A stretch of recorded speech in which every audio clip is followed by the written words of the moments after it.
मैं टॉप पर पहुंच जाऊंगा। चूँकि सूरज डायरेक्ट मेरे ऊपर पड़ रहा है, हाल दो रास्ता बहुत मुश्किल है, लेकिन मैंने पहले भी कहा था कि कुछ पाने के लिए कुछ खोना पड़ता है। तो इसको हमें अपनी ज़िंदगी के हर हिस्से में डालना चाहिए कि कामयाबी वैसे नहीं मिलती, आपको स्ट्रगल करना पड़ता है, एक लॉन्ग जर्नी से होके गुजरना पड़ता है, तो फिर एट लास्ट आप जो है अपनी मंजिल तक पहुंच जाते हो। ये मंजिल है जहाँ तक हमने आना है। ये जी बिल्कुल टॉप पर मैं पहुंच चुका हूँ।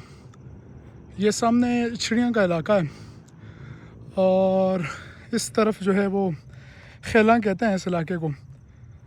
तो बिल्कुल टॉप पे हूँ मैं, जहाँ पर एक तरफ हमें इछड़ियाँ दिखाई देती है और एक तरफ जो है वो खेला का इलाका है। आप सबसे मैं ये रिक्वेस्ट करूँगा कि इधर ज़रूर आएँ, लेकिन गर्मी में नहीं, थोड़ा सा असर के बाद या करीब मगरिब की वक्त जो है आप इधर आएँ, ज़रूर आएँ। इधर बड़ी ठंडी हवा चलती है और आपको बिल्कुल यहाँ से आसमान जो है वो दिखाई देता है। ऊपर बिल्कुल आसमान है और नीचे ये आपको प्लेन सा एरिया दिखाई देता है प्यारा सा। तो ये देख लें, आखिर पहुंच चुके हैं हम। और यहाँ पर कुछ बच्चे भी हैं, बच्चों से पूछते हैं कि वो यहाँ पर क्या कर रहे हैं।